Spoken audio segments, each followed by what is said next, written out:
It's gonna see. Am I worth the right one? Stand by. Let's start to see if we are streaming. Then once we know we're streaming, we're gonna start broadcasting. I think we're good. Still waiting for the stream to start. I hope it does.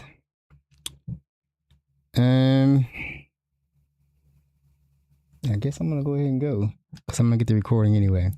All right, so let's go ahead and get it going.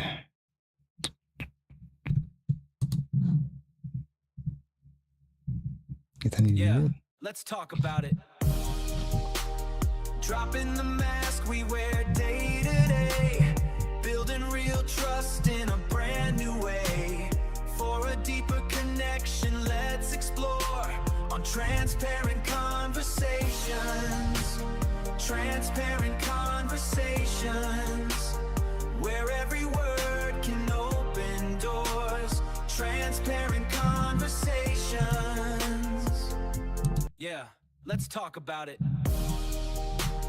Dropping the mask we wear day. Hey, welcome back to Transparent Conversations, Elevated Exchanges. I am your host, Calvin Pierce, or CPJR, or CPJR 300, if you feel me.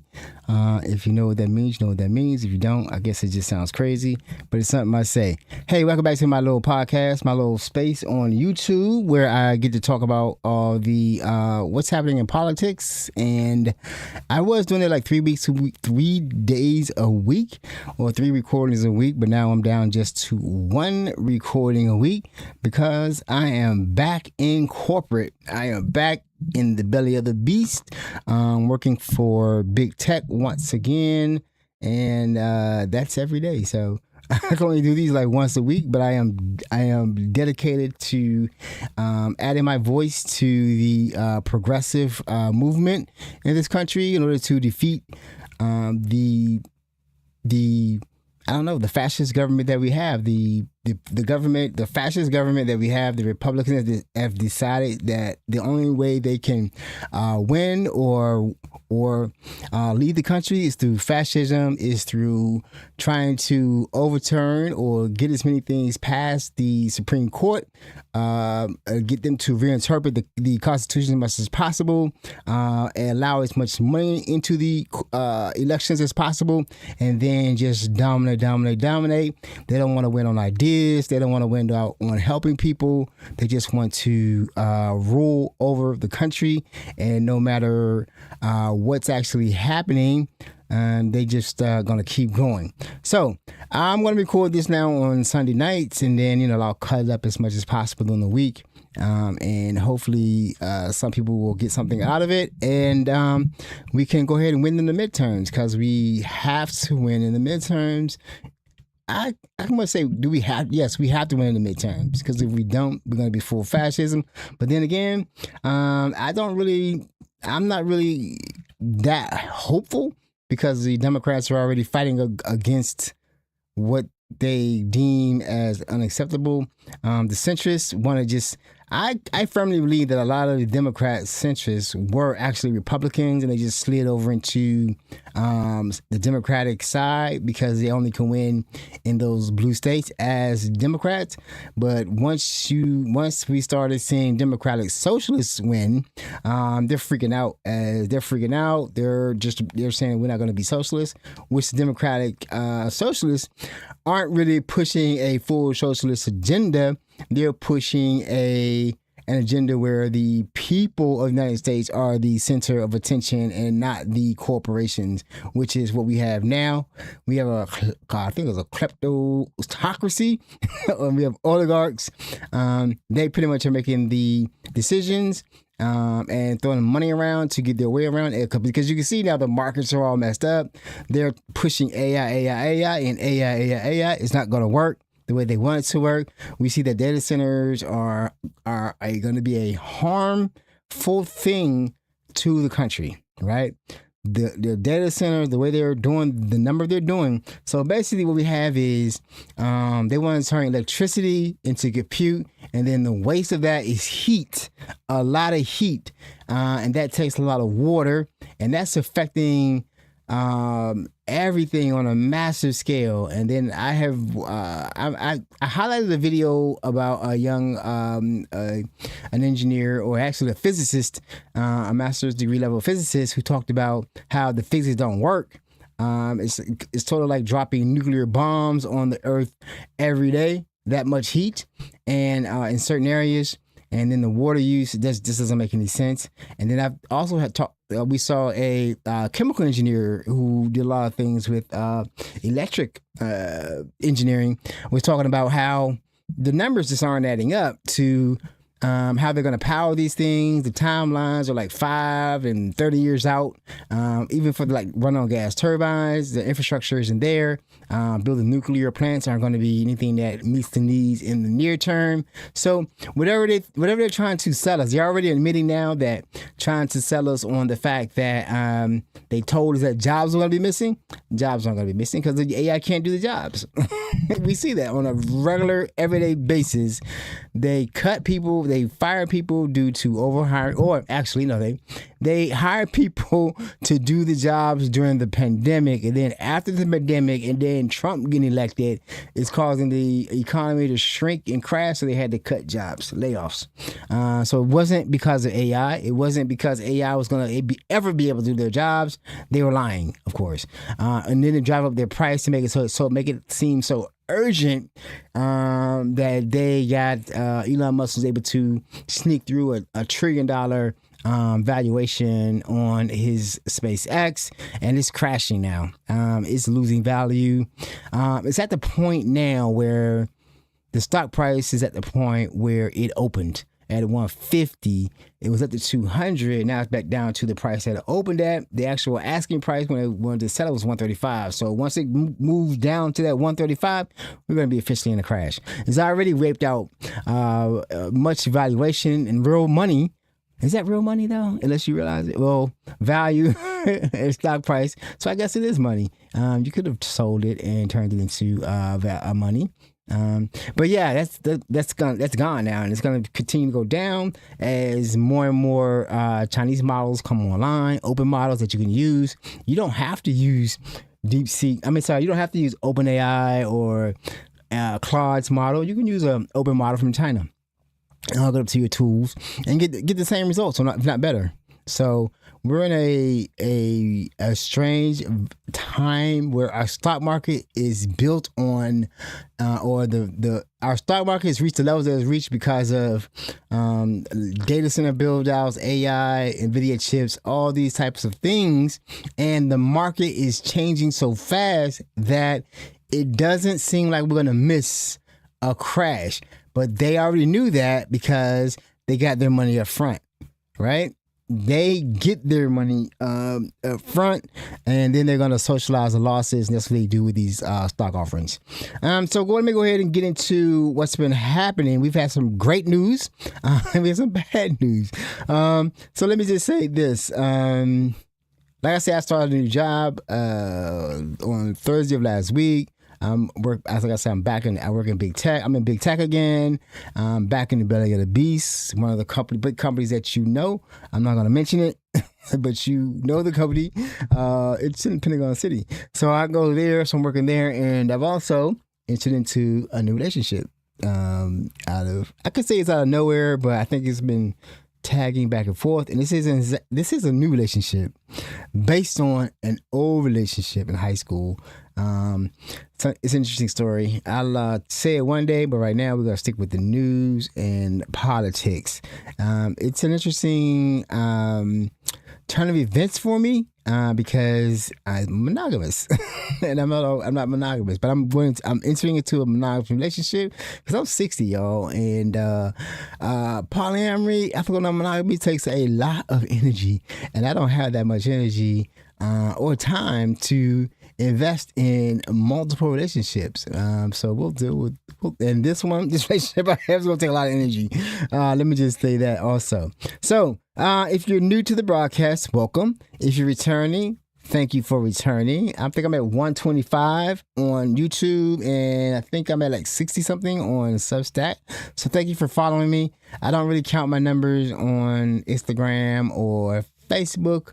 I don't care. So while I wasn't working for a while, for the last couple of 3 months, I think, I was trying to monetize this. I still would like to. I would like to grow the channel as much as possible. So if you have a chance, please like, share, and subscribe so that we can grow the Transparent Conversations tribe and turn this into something wonderful.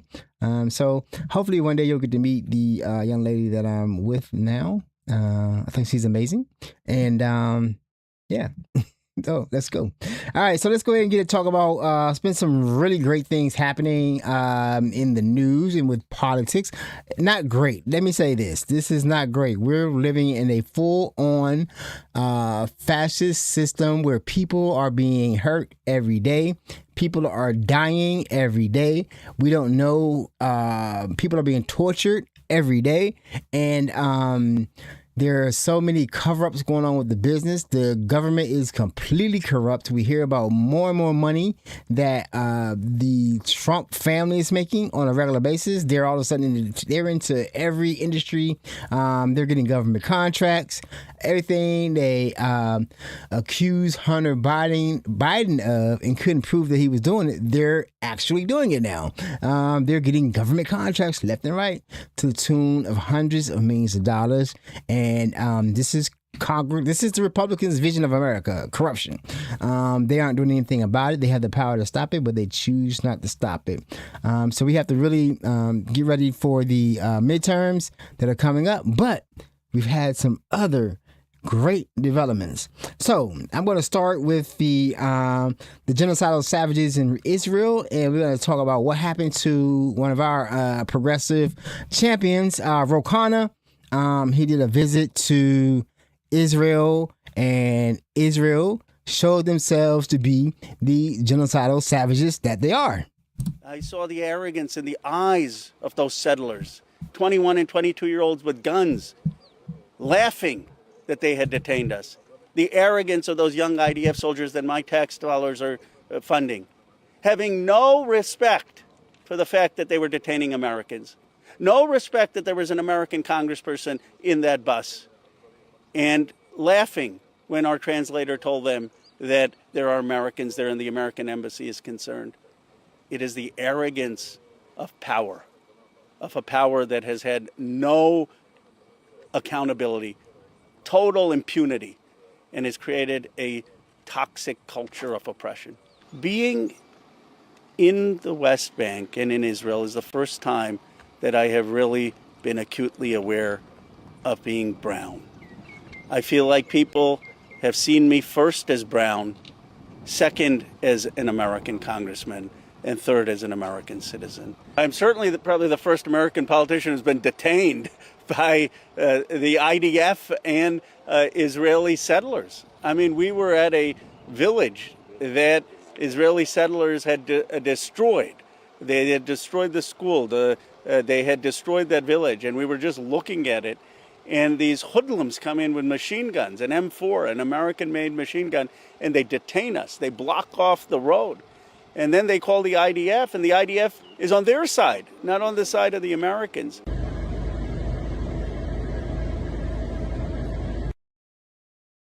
Yeah, so I really admire Rokana. I think he'd be a great president. He's already, I think he's a senator, right? He seems to be going to the West Bank. He's doing the work, right? He's going out there, putting himself in the line, and going to the West Bank to see what's going on. The settlers are out of control. They decided to enforce guns that were supplied to Israel by America. M4s are the service weapons of, I think, all the services branches. I think they all switched to M4s, which are smaller versions of nines, I think. I don't know. So they're just shorter versions of the longer ones they use now. They switched to those, and I think they're going to 6 hour next. So yeah, they don't care. I mean, they haven't been. The arrogance that you see in the eyes of the Israelis is amazing. It is like they believe that they rule the world because they've been unchecked for so long. And with that, I do want to read something that I wrote about what I think is one of the major problems that we're having with Israel. Is Israel just never really checked themselves after the Holocaust. After the Holocaust, they were sent to the land of Palestine, and then they just decided to take it over. And now, after that, I don't know if that if you've been traumatized. So let's say if you've been traumatized, you were beaten in a relationship, you were robbed, and beaten, or a child died, a horrific death or something like that. Something traumatic happened to you. You're not going to be the same unless you receive. You're never going to be the same, period. But you're not going to really be able to. Someone that should be moving within our society without being checked. And then so now I believe that Israel, after the Holocaust, and even in this country, when we see with these the congressmen here and the people here who support Israel, the Zionists, they just believe that they should be allowed to do whatever they want to do, and not be checked, and they could be, and then now to the point where they're ready to commit a genocide. I do not believe that unless we stop them from what they're doing, they will continue to murder as many Palestinians as possible, and that would just move to the Lebanese, and then possibly move on to the Iranians, the Syrians. They do not care. They believe they've been given that land, and that could have come from come from having a genocide perpetrated against them by the Germans. This never got talked about, and it doesn't get talked about. But all of a sudden, we were just living our lives, not really, hearing about the two-state. There's no two-state solution anymore. There's no way they're going to live peacefully with anyone in the Middle East.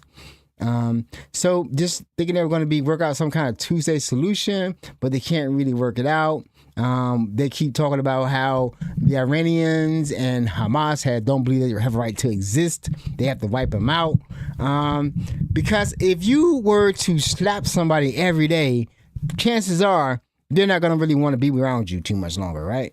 They're not going to really want to be with you. They're not going to trust you. They're going to do their best to get away from you, or get your foot off their neck. And you hear about the conditions within Gaza and how the Palestinians are treated.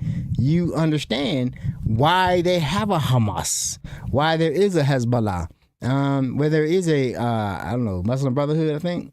But they always say, and I still hear it in the independent media, independent persons that present on YouTube. I still hear how they believe that the Iranians are terrorists, and they are just going to kill their own people and everyone else, because I believe this is racism. They're white, and they've been told this thing, and they can't think it through the same way I think it through. On my job right now, I like I said, we're going to one of the big tech companies, and I see the people in the company are all races, all nationalities. Everyone's there. Everyone's peaceful. On my team, has to be half Muslim. From immigrated into this country. I pray they're legal. I don't really think that. I know ISIS not coming into that company with that mess. But it's just amazing to see that the people they are working together with no problem at all, none whatsoever. No one is trying to take over. There's arguments about anything. So if it can be done in corporate big tech, why can't it be done across the world? Because you have a lot of MAGA. There's no MAGA in this company. I don't think. I can't say that. It's not true. It's definitely not true. I was already shocked by one time I worked at a company in tech, and one of the people did vote for what's his name? Trump. All right, let me read this right quick, and then we'll proceed on. Hurt people always hurt people. When someone survives a deeply traumatic experience, such as an abusive relationship that took years to escape, The standard well-meaning advice is almost always the same. Seek therapy, process the trauma, and heal before entering a new relationship. We understand instinctively that carrying unaddressed wounds into a new dynamic only perpetrates a cycle of harm. Yes, we rarely apply this fundamental psychological truth to geopolitical history. Consider the aftermath of the Holocaust. Following unspeakable horrors, the surviving European Jewish population did not have access to widespread trauma therapy or collective psychological rehabilitation. Instead, a deeply traumatized population immediately migrated to Palestine. They carried with them the acute wounds of survival combined with historical conviction of being a chosen people. We hear it every day. Today, the world continues to navigate the consequences of a society operating out of unresolved generational trauma. If the international community believes that Israel will simply halt its military campaigns in the Middle East after decimating the Palestinian or decimating the Palestinian population, is a dangerous delusion. The ongoing violence guarantees that the blood of more innocent children will be on all global hands. Israel's actions demonstrate a fundamental inability to self-correct or stop. Unless there is a decisive international intervention to halt this trajectory, the cycle of trauma will continue and innocent children will pay the ultimate price. So what I'm saying is Israel has to be stopped. They will not stop themselves, and they will continue to carry out the genocide against everyone in the Middle East. I'm not saying I'm not stopping at the Palestinians. I already know that. It's going to be everyone in the Middle East. So we saw Rokana. Rokana was stopped by some settlers in the West Bank and the IDF, and I'm glad they worked it out. I don't think that Trump would have did anything if they had murdered Rokana. Unfortunately, I think he would have just, should have been there. But I applaud Rokana for going there to see what's going on with the settlers in the West Bank. Their houses are being taken, homes are being taken, lands are being taken. Olive trees are being chopped down. They're just taking everything from the people, and it's wrong. But the world won't do anything, as usual. All right, so now I'm going to watch a video of someone who actually is going through and talking about what I've been saying. Why didn't we know about this? We have been seeing this problem in the Middle East forever. And I guess some people were saying what was going on, but as a country, as a collective, we didn't see that, hey, this is a genocide coming. These people are crazy. They have to be stopped. We need to stop sending them money, stop sending them guns now. So this is the evolution of many of us and how we got here today. Let me tell you something, man. This is what a lot of these Israeli supporters just do not understand, right?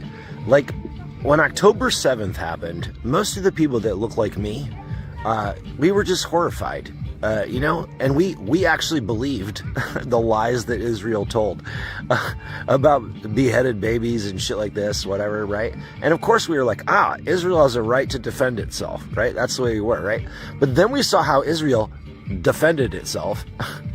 And we started learning that maybe all this stuff on October 7th wasn't actually true. Maybe they killed some of their own people and did some, right? And there were no 40 beheaded babies, right? And at the same time, like, we're seeing this barbaric behavior that's happening in Gaza, like what they're doing. And our message was simple. Enough. Stop. This is evil now. There are dead babies all over my screen every morning. Stop. That was our message. Our message was like still tacitly supporting Israel for its right to defend itself. But it was like, bro, you're going too far. You know what I'm saying? Like, this is not cool, right? And the problem is that you didn't stop. You just continued, and you got worse and worse and worse. And you lied more and more and more. And we started discovering more and more, like, oh my gosh, this has been happening since 1948. We started reading history, we started learning about these things, and it was like, we still had problems with like Hamas, right? We're still like, well, but Hamas, right? Because we've been brainwashed so much of that, right? And our message was still the same. It was stop, seek peace, like work through a two-state solution, whatever. Stop. This was our message, okay? But you continued. And you got worse and worse. You started bombing southern Lebanon again and complaining about Hezbollah. And as you did, like, we started realizing, like, the truth. We started learning, like, oh my gosh, like Hamas and Hezbollah and these terrorist organizations only exist because of you and the evil shit you've been doing. And we started to go, oh my gosh. And then it's like, then you tried to silence our voices when we started speaking the truth. And you worked with like Trump, who you're bribing with the Epstein files, to take over TikTok and silence voices all over the place, to take over CBS News and Paramount and all this stuff. Like, and meanwhile, you're just massacring people. And then you're inciting a war with Iran. And so, you know what? Like now our message is not stop. That's not our message. Our message is not like, you went a little too far. Our message is, we fucking hate you with every fiber of our being, and we will not stop fighting until we destroy you and wipe you from fucking ever existing. Cheers. That man is 100% correct. That is most Americans in this country now. We have got to the point where Israel must be stopped. There is no middle ground, and I'm going to show a video later where we see Netanyahu was on Fox News today, just talking about combining our military. We have a serious problem in this country. For some reason I don't know. If we don't win this midterm, if we don't stop Israel in their tracks, they will own this country too, right? They are devils. Strictly devils. And you cannot call me anti-Semite. Somebody tried to do that today. I will not accept that term anymore because I don't care. I don't care if you're Jewish. You're an asshole. You're a dangerous person and need to be stopped. It has nothing to do with your Semitism, your Jewishness. It's strictly that you're a genocidal savage and you must be stopped. You cannot continue killing people all over the world just to make sure you're safe. We have to save the world from Israel. And that's just it, period. You can take that, try to get that off the internet if you want to. Or come after me. I don't care. But you have to be stopped. You could kill me, but you still have to be stopped. And the next person will pick it up and come after you. All right. That's a little much, wasn't it? All right, one more video on the same subject. Israel must be stopped. I want you to pay close attention to how this coward is speaking in this video. He literally knows he's in charge and there can be nothing done about it. Our politicians and mainstream media are slaves. Fucking pathetic. Will that drawing down of foreign aid from the United States to Israel be compensated by the proposal to have a merging of some sort between our Pentagon and your military? Yeah, I'm calling it from aid to partnership. So we take away the money that is given to Israel, which is one part, but the other part is we co-invest in equal measures in the new technologies that are needed to give our military and your military the advantage. So there are some unbelievable projects. So we invest jointly and take the fruits equally. You move from aid to partnership, and I think that represents what Israel is. And remember, the other thing is that we share. Oh, sorry. I cut it out too early. I'm tired of looking at Netanyahu. That man's a war criminal. He's wanted by the ICC and other countries. UN has called him a war criminal. His own country wants to get him for what's it called? I think it's corruption. So he's not even supposed to be the prime minister. He's a criminal. talking about linking our countries as if everything is fine. Like half the country don't hate him. Most of the country hate him. But he's talking on Fox News, of course, the propaganda wing of the Republican Party, just about as if he's not a criminal. And he's a criminal.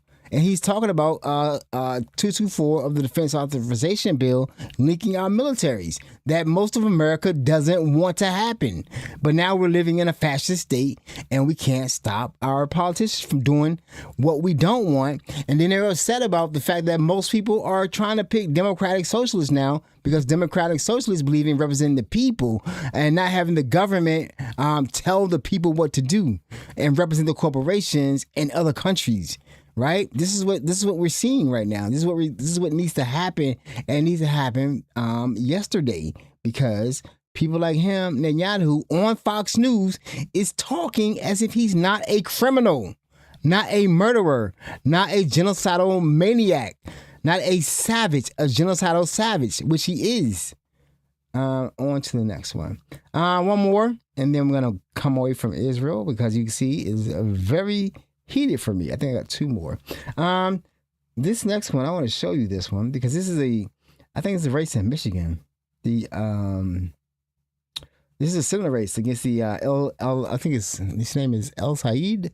He's running against for Democratic nomination, this woman who I don't know what to say about her.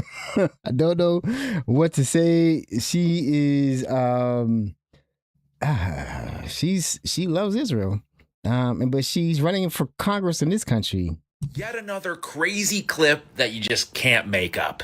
And in the United States Congress, I will continue to fight for the people of Israel. I will continue to fight for Israel's existence. Israel comes to me in my dreams. I see Israel's future. Might I point Miss Haley Stevens to Article 3, Section 3 of the U.S. Constitution, treason. Bro, that's crazy, huh? I mean, she's a senator. She's running to be a senator. She's already in Congress, but she seems to really want to be in Israel, not in the United States. Doesn't make any sense. Again, this is what we're dealing with now. We're dealing with congressmen who have dual citizenships. I don't understand it. I don't know what I know what it is. Their survival, but they're openly saying things that in any other situation would have them be treasonous, right? One to combine our militaries, all that kind of stuff. And then you call your congressman to get it out and they'll look at you like you crazy because they took money from AIPAC. But we have to just keep knocking it at it. Check AIPAC, vow to them, tell them we're not voting for you if you take money from PACs. We have to overturn Citizens United. The Supreme Court is completely corrupt with the 6 judges, and we have to widen that up. We're just going to be done. We have to fireproof. That's what I mean. We need fighters in the Congress after this. We don't need centrists. We don't need people who think about a bipartisan. We don't fuck a bipartisan bill over the next 8 years. It is nothing but get this stuff done. Fireproof, firewall these laws and these departments, these executive branch departments, and because these people don't want us to be free.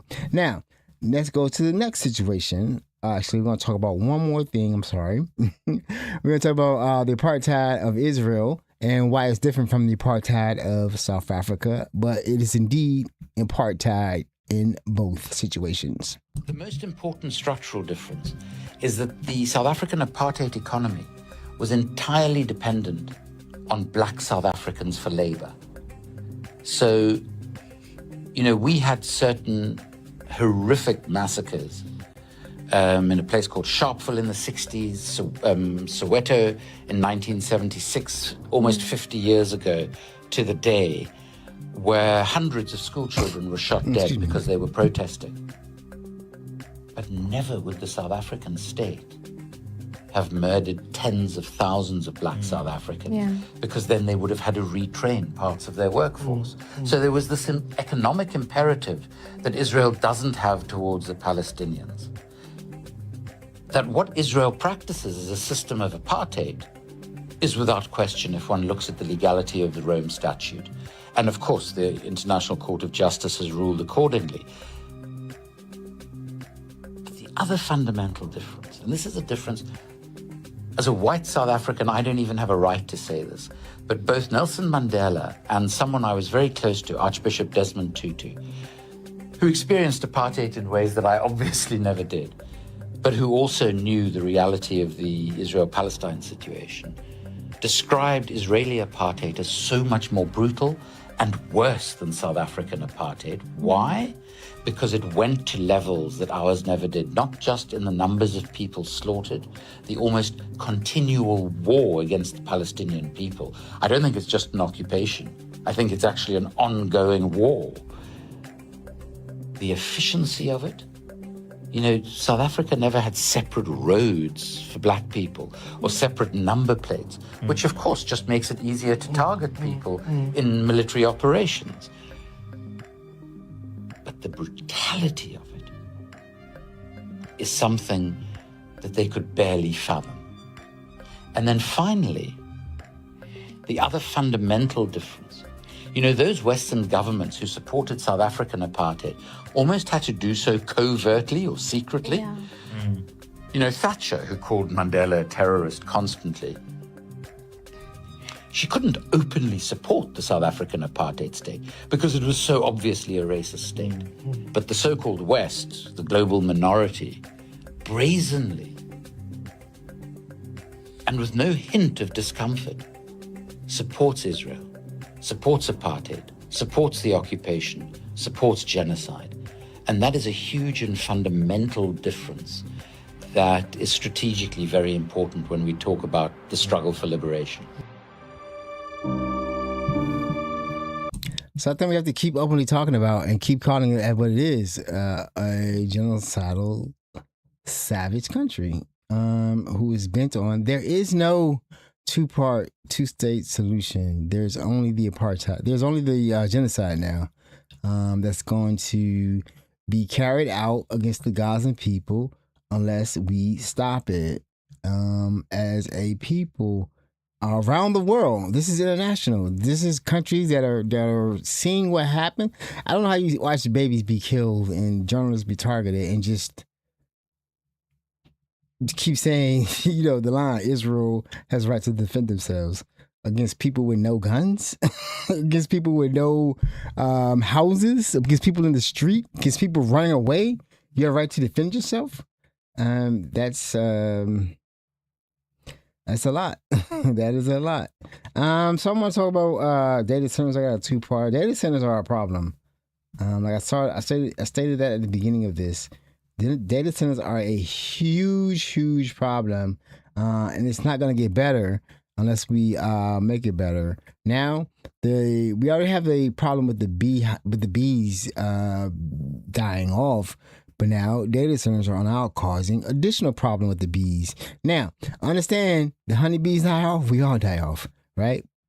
Food's not pollinated, and that's it. It's a wrap. But if you tell that to the tech bros don't care because they must think they're going to grow their food in space, or maybe AI is going to create food. Or why, you know what? Give this problem to AI to solve so that y'all can continue. But this is a problem that has to be addressed. The data centers are affecting the bee population, and which is already stressed. You know, it's getting bad now that farmers are starting to report data centers are killing their bees. I don't think people understand just how important this is. Without bees, we die too. Data centers produce artificial EMF fields that researchers say disrupt the magnetic navigation systems bees have relied on for millions of years. One farmer claims he hasn't seen a single bee since a data center was built nearby. These EMFs are causing documented reductions in colony size, decreased breeding efficiency, and distress signals consistent with bees sensing constant imminent danger. This is happening while we already have a bee crisis. The US lost nearly 60% of managed colonies from 2024 to 2025, the worst year on record. Now it's getting that much worse. A 2023 review examining EMF impacts on insects broadly documented decreased reproductive capacity, altered behavior, oxidative stress, DNA damage, and impaired development. This is how important bees are to the food supply. Roughly 1 in every 3 bites of food people eat globally relies on pollination by bees and other insects. 1.4 billion people depend on pollination for jobs and income, and these are especially smallholder farms. Our entire food supply literally depends on keeping the bees alive. If we want to help fight back against this, we need to be supporting our local beekeepers and saving the environment. So this is interesting, right? You see, there's another problem with data centers everywhere that the tech bros aren't willing to address, and that goes right into this next story about how one of the big tech companies and data centers just they're doing weird things with the data in order, the environmental impact studies they are doing their own, and then they're cutting corners, and they're not matching what these different localities their impact studies are finding. They're messing with the data, and just so they can get this through. And you already see the damage. If you keep doing this damage, they're gonna come to a tipping point, and then the tipping point may be mass starvation, mass hunger, death. And we're already having many problems with parasites all of a sudden because we don't have a CDC. We have a crazy Secretary of Health. But here you go. Here's another problem with data centers. Typically, these projects are treated by a county or an applicant-specific environmental impact study in which we would have third-party reviewers of. So that's part of our concern and what we spelled out in our proposal. The flora and fauna study conducted on behalf of AWS does not identify the same number of protected species as identified by the Army Corps of Engineers, the NRC, and Maryland DNR. And so how do we know that that is correct if we don't do our own studies first to know exactly what is on the properties in question that we are considering allowing them to significantly alter? What changed? Because as far as we know, nothing changed. So the same species should be there. So what I want to say like this, these national, huge, gigantic corporations with endless amounts of money and resources to go against these little boards, these little small municipalities in order to bum rush them into just accepting these data centers. Let me just say this. If the data center leaves, they're just going to leave. They're not going to fix anything that they do. If they start to tear down stuff and the data center isn't completed, they're just going to leave you there. They're gonna, and that's gonna write the money off. Once the money's spent, they don't care. They're not getting it back. I mean, the thing that they have to do quickly, if something like that happens, is pivot to something else to keep the company going. They're not gonna try to fix any damage that they've completed. So these local municipalities, these small boards of executive boards. We have an executive here in PG County, where I'm from, but they need to push back hard, because once it's done, and it's not going to come back, and they are not going to tell you the truth. They're going to, like I said, like she's saying, why does that report different from if we did it ourselves? It was different. What changed? It changed in favor of the company that did the report, of course. Now, this is going to freak you out a lot. Yeah, we have a problem with these data centers. Data centers, like a lot of people online like to say that these aren't data centers. These are mass surveillance centers, because this is weird. What they plan to do, these AI companies, these are problems in search of a solution, right? Just take a look at this, and then we got another video to follow up. Why is this such a problem? Very interesting things that we are exploring right now with AI. Code has already looked at a software that will put cameras on trash trucks that drive up and down every single street. And that software has the ability to identify bad roofs, broken windows. We could easily, if we deploy this, we could look at saying, tell us when there's construction material at the curb. Because if someone's got an entire tub and a kitchen at their curb, it's likely they're doing a remodel that needs a permit. So we're not there yet. We've demoed it and we've looked at it. The issue then becomes, well, what if we get 3,000 of them a week? Then we don't even have a manpower issue to resolve. So we're exploring how and to best deploy it, figuring out what the costs are. But there are some very unique and innovative AI software tools that are coming out to help code with some of these issues. What about like heftier fines on the people that are cut? Sir, So what's crazy about that? We already have issues with flock cameras, right? We have issues with police identifying the wrong person and then chasing down the wrong person based on a picture from flock. So now they're gonna have trash trucks riding around taking pictures of everything, looking for code violations, such as if you have a tub or a kitchen, I guess the building material for a kitchen in your front yard, automatically that isn't the code violation, right? Having that material in front of the house is not a code violation. So what he's saying that is that you just can assume because you got a picture of this material sitting in front, then it must be a code violation. You see what I'm saying? How stupid that is?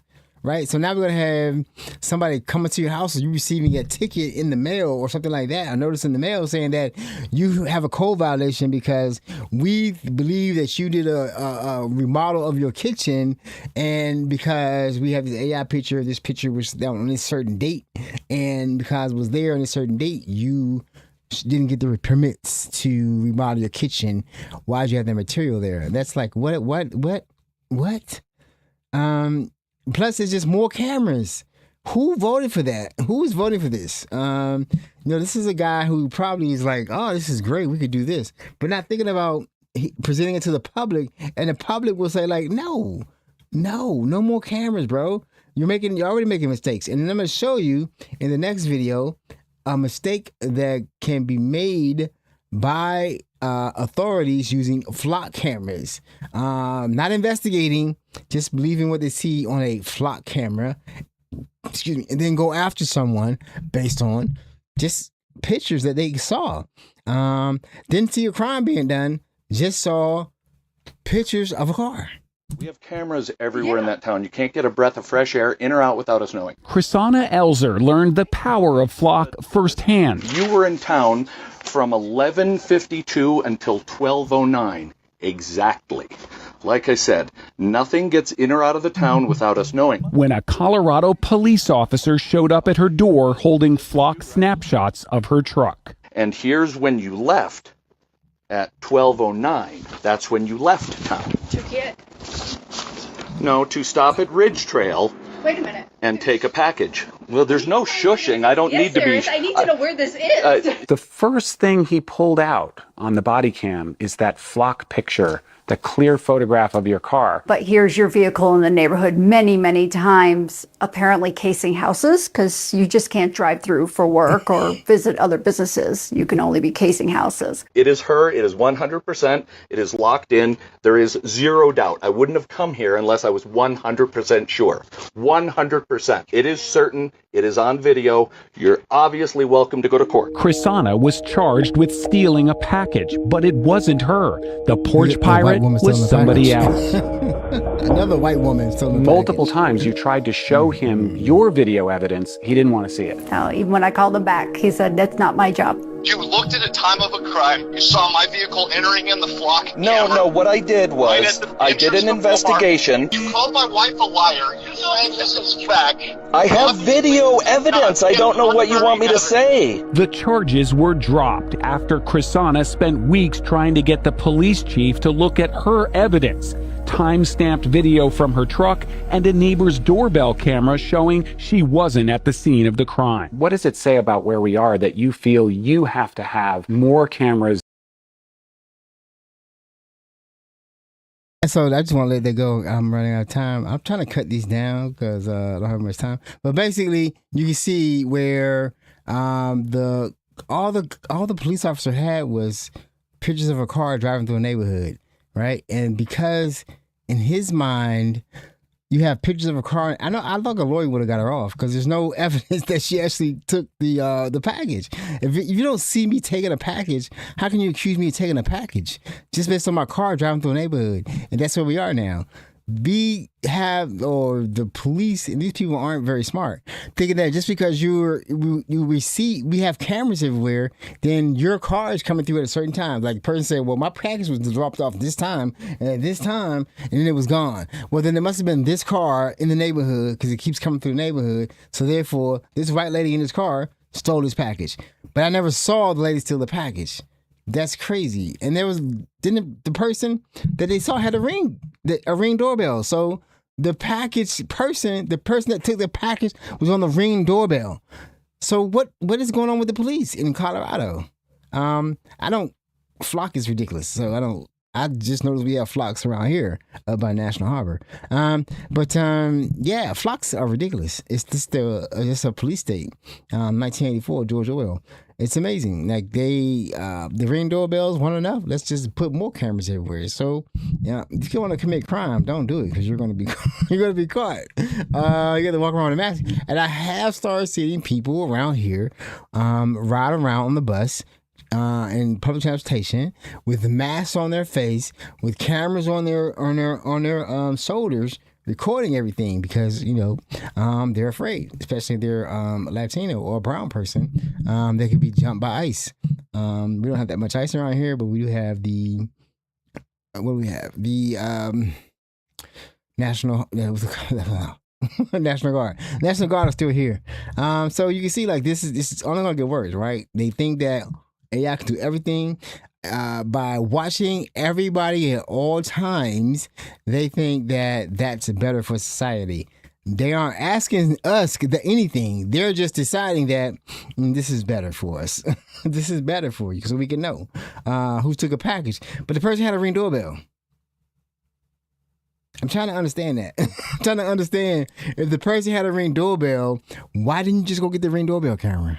Why did you spend a whole day probably looking at flock cameras, looking at cars going through, but couldn't just go to the person and ask for the doorbell, the Ring doorbell picture, the Ring doorbell footage? She had to prove that she wasn't the person based on her car. She had to prove that she wasn't there. Only thing that was there was her car driving through at a certain time. That's crazy. That doesn't make any sense. That's insane. That is insanity right there. All right, we're gonna move on real quickly. This section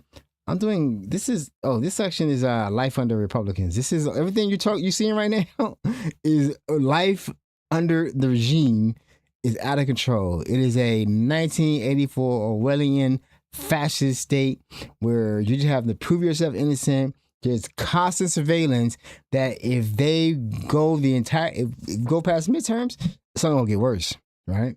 It's only gonna get worse. But we just get some good news today. Someone passed. Thank you, Jesus. Sorry for the loss to the family. But good things happen to good people. I don't mourn people who spent their entire careers making life worse for everyone else. Let me remind you of who this man was. He was one of the most pro-war politicians in modern history. So much so that The Guardian literally called him, quote, the most pro-war Republican out there.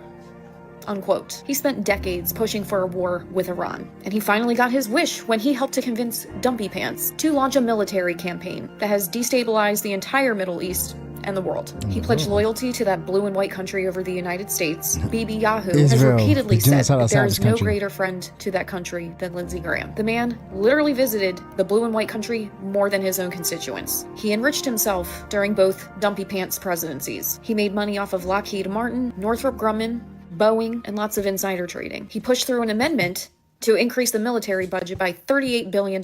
He profited off of death and chaos. He's named in those JE files. According to Sasha Riley, his name appears among powerful figures implicated in that network. He tried to force taxpayers to pay for the $400 million ballroom, while families across the country can't even buy groceries. He was a pathological liar. For years, he falsely claimed to be a Gulf War veteran, saying that he was at Operation Desert Storm, even though he never left South Carolina. He has done so much damage to his home state and the United States as a whole. Okay. And now he's fucking dead. Yay! Condolences to his family and fuck Lindsey Graham. All right, let's go on. It's a great day. I am so happy we never have to see him again. I really appreciate that. I don't have any fun memories of him. I don't really. He cheered on the Iran war, so blood is on his hands, right? If you are a hawk of war, blood is on your hands. You should teach peace. The Bible says what? Seek peace, pursue it, and that is not what he was preaching. He was preaching war. All right, so we're gonna go on to look at some other ridiculousness of the regime.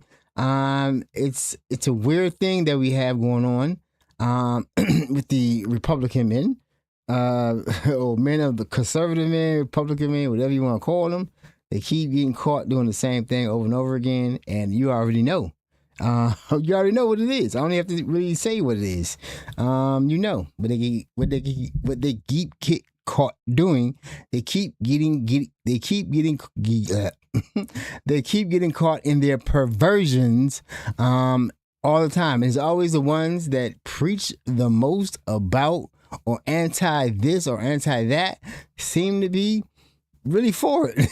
He's a Republican member of the South Carolina House of Representatives and a founding member of the Freedom Caucus, the hardline conservative faction that spent its days accusing other Republicans of not being conservative enough. And on the floor of the South Carolina House, R.J. May said this, quote, "We as legislators have an obligation to ensure that our children have no harm done to them." Here's what R.J. May was doing while he said that. He was using the screen name Joe Biden 69 to distribute 220 files of child material, videos of toddlers, videos of young children. He pled guilty, and in January of 2026, a federal judge sentenced him to 17 and a half years in prison and said the material he was trading was amongst the most severe she had ever seen in her career. I would think it's very interesting how this just keeps happening over and over again. They're the ones that are preaching about the most, family values and all that good stuff, are the ones that are not really into family values. They're really into perverse things. And I personally think that it's because they don't get a chance to express their real desires healthy. It comes out in an unhealthy way over and over again. Now, on to some other unhealthy, perverted Republicans and their perversions. They just keep coming up. And one of the biggest cover-ups, the Jeffrey Epstein, it just gets worse and worse.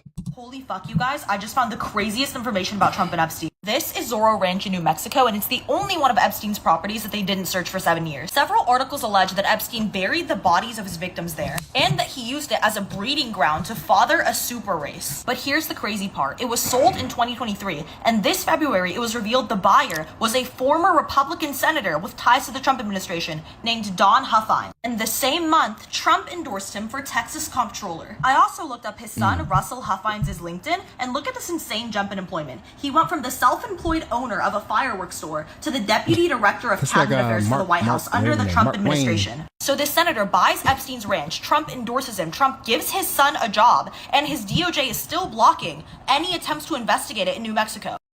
That sounds like a cover up, right? Mark Wayne went from a from a plumber to a senator, to a Republican congressman to Department of Homeland Security, the head of the Department of Homeland Security, the director. The Republicans believe with elevating from within. You don't have to have qualifications; you just have to have a good something that you need done. That you're willing to do it, and then you will reap the benefits of what was of what you did. So let's go ahead and look at ICE a couple more times. This is life. Like I said, I'm examining life under this regime in America. It is not safe and it is not fun.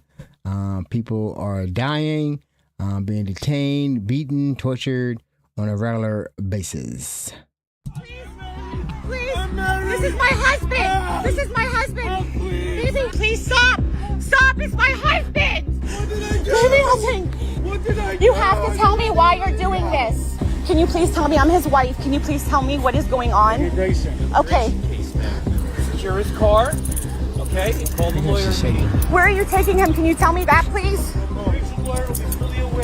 Oh my God. I really don't know what to say. This is someone who went into the country legally, married to a US citizen, has a clear, straightforward path ahead to a green card. His wife called me. You would think that you would get immune to this kind of stuff. After so many years of practicing immigration law, I don't know, it still has an effect on you. I mean, that kind of shock, that kind of trauma, what is the point? This is someone who's eligible for bond. There is no reason to process someone like this. I just talked to the ICE field office director for the ERO, because in the past, someone in this position, they would move to release someone on their own with bond. You wouldn't have to go before an immigration judge. I wanted to go down there and, step in and get him released on bond, but the director confirmed that the bond is not possible. We're not authorized to do that anymore. It beckons the question, why? What is the point of such cruelty? Keep following us. We will give the updates when he's out.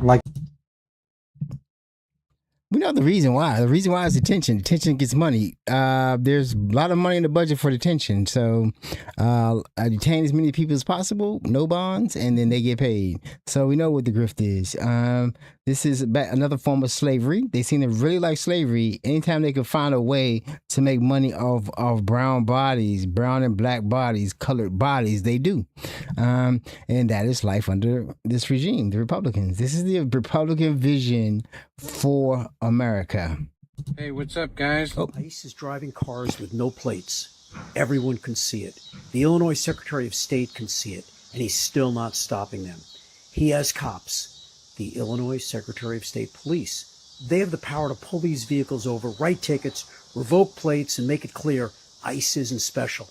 Instead, we get hotlines and press releases and a lawsuit. But meanwhile, teenagers get slammed to the ground and senior citizens get shot with pepper balls. And ICE rolls on like it owns our streets. Our families get nailed for plate violations, but ICE walks. That's the Illinois Secretary of State choosing to let federal agents break Illinois law, and our communities pay the price. You always wonder, could the Holocaust happen here? Could what happened in Germany happen here? You can see it's happening here, right? There's people willing to always obey illegal orders and are always willing to torture people. All right, so we're gonna wrap it up there. We're gonna go into some hope. I have a good, this is a funny video about AI. It is not intelligent. That's what you must remember. That's an interesting name they gave it, but it is not intelligence. It is a word calculator. It is algorithms. It is not thinking. It is not reasoning. It will just sit there and do nothing all day. I don't know, but decide, like, what do I do today? Am I going to go to work or am I going to stay home? I don't have, it doesn't do that. It doesn't do that. It will predict to give you an answer as best to its ability, but it'll also give you the wrong answer and then tell you that it's right. So it's not really intelligence. It's a calculator, a word calculator, and based all on text. Large language model. So this is pretty good. This guy's funny. Follow him. He is really showing you that on a regular basis that the intelligence and artificial intelligence doesn't really exist. Hey, what's up, guys? Hey, not much. Just here and ready to help. What's going on with you today? I got 3 of you here now. The more, the merrier. Absolutely. So I was thinking with your collective intelligence, we could now count to 100 no problem. Oh, nice. Yeah, totally. We can do that. So just let me know how you want to break it up. Yeah, just count from 1 to 100 and don't stop. Got it. Yeah. All right, I'll start us off. I'll say 1, and then the next day I can say 2, and we'll just go until we hit 100. Ready? I'll start. 1. Yep, I'm ready. So I'll go after you. Let's keep it smooth, and we'll just count straight through. Go for it. Awesome. Perfect. So I'll say 1, you say 2, and we'll just keep that rhythm going. Ready? Here we go. 1. Exactly. Perfect. I'm ready. Right, so go ahead and say 1, and I'll jump in with 2 right after you. Perfect. Exactly. So I said 1, now it's your turn. Go ahead with 2, and we'll keep the pace all the way up to 100. All right, perfect. So I'll say 2, and then you'll say 3, and we'll keep going one after the other. You guys don't have to explain to each other how to count. I think you guys know how to count, so just keep going. They have to explain the way it works. You're totally right. Okay. Because I had to go back to the beginning every time. 3, and you'll say 4, and we'll just go straight through. Let's do it. Yep, that's exactly. We'll just keep it going. So I'll go ahead and say 4, and we'll just keep the rhythm going. Let's do this. Perfect. I'll say 5 right after, and we'll just keep it rolling until we get all the way there. Yep, exactly. So I'll say 5, No. and we'll just keep that pattern going one after another until we reach 100. Exactly. Awesome. All right. I'm on it. So I said 5 and you'll say 6 and we'll just keep this rhythm going all the way until we hit 100. Let's do it. Exactly. I'll say Stop 6 saying now. exactly. Exactly. No. Stop saying exactly. Got it. They're hilarious. They are hilarious. I think they would have got there. It would take some time, but they have to also go back to the beginning because they're not really remembering things. They have to go back to the beginning to find out where they were to pick back up, which they were doing pretty good. That's why they were very wordy because they have to keep being wordy so they remember where they are. It's not intelligence. If we were to each other saying 1, 2, 3, 4, 5, 6, okay, 1, 5, 6. We don't have to keep saying exactly. They have to keep saying that because it's a language model. All right, so that's it. I'm gonna go do some spoken word, then some go-go. So I'm gonna do our. Let me go back to my thing so I can do this correctly. All right, so we'll do some spoken word now. You know it's gonna be all things Kira J. I think she's gonna be talking about. And I'm not gonna do this wrong because I know what it's about. Kira J is gonna be talking about intervention. So yeah, this is our spoken word official person of the pod, Kira J. Because after all of this is through, before you can find the love you want, you gotta fall in love with you. You gotta stay single. I know just hearing that you got a little bit annoyed, love. But filling your bed with different men ain't never gonna fill that void, love. See, you keep thinking this is about dating and choosing better picks, but it's something broken inside of you that a man will never fix, and you gotta address that now before you end up in the worst place. Because it was never about what he did, it's why you chose him in the first place. It's something fucked up within you that the men you pick are revealing. Only women that feel damaged keep choosing men in need of healing. And what does it say about your heart if you keep putting it up for grabs? You constantly feel empty because you're trying to give away what you don't have. The seeds that you've been sowing were never theirs to reap. You've been handing out parts of your soul God intended for you to keep. And I can only keep it 100 that is something that you lack. For you to keep giving your heart to men that ain't never going to love you back. This goes for me. This goes for you. It's a hard truth I had to mention before we seek to fall in love. Let's do this self-love intervention.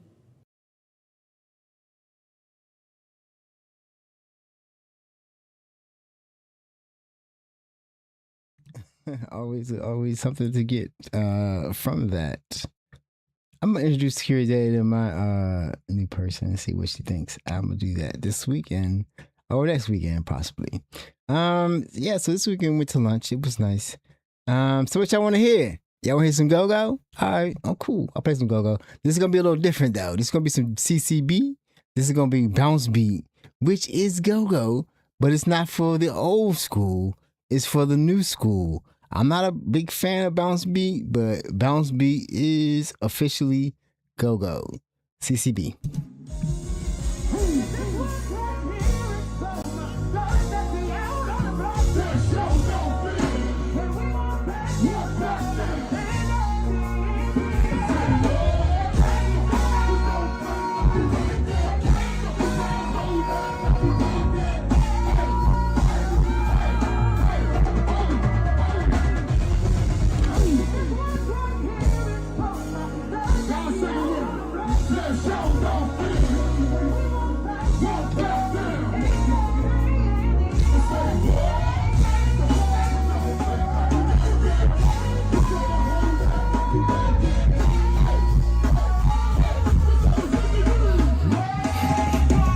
There it comes. See the beat, the bounce beat. All right, y'all, I'm out. I'll see y'all next week or next Sunday. Have a great week. Progressives are bust. This next election is very important because if we lose...